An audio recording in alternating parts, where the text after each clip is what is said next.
I am continuing to read in 1 Corinthians chapter 14. We're getting near the end of 1 Corinthians.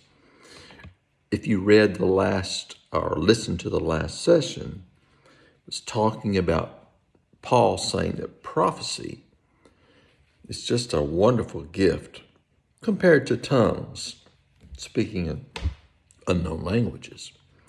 But we're now reading in verse 6, and he is continuing to talk about prophecy as opposed to speaking in tongues. So now, brothers and sisters, he's talking to men and women who are fellow believers in Jesus Christ.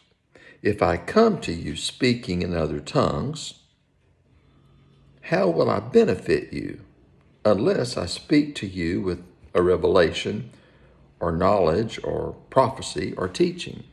So he's saying, if I'm just speaking in a language you can understand, what benefit am I to you unless I'm really bringing you something that's very important?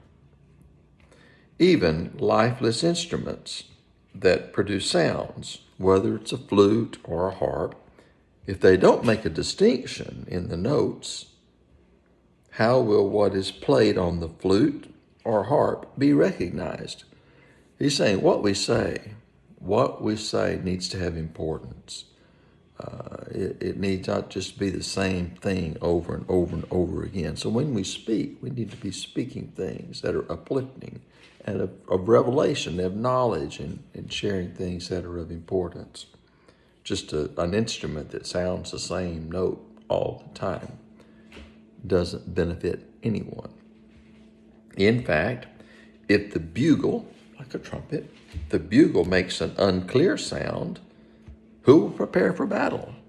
You see, there was a time when they would blow the bugle to sound the charge for battle. Well, if it doesn't sound the proper, make the right sound, no one's going to be ready for battle.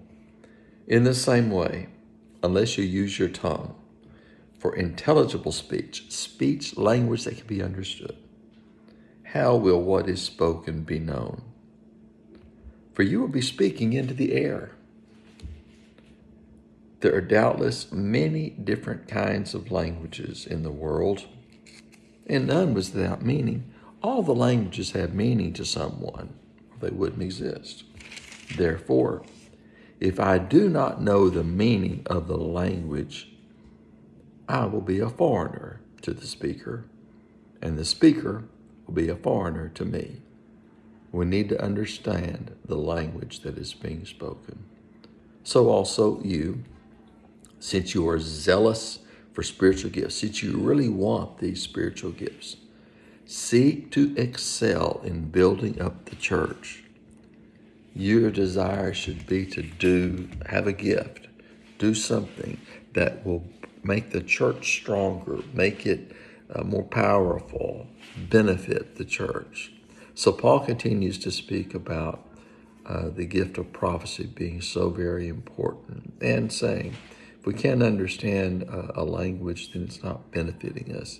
So he's just trying to help us to see, do the things which will benefit the church, lift up believers, and encourage them. So I hope you'll continue to read. Soon we'll finish 1 Corinthians, but right now we're still in chapter 14. I'll see you again soon.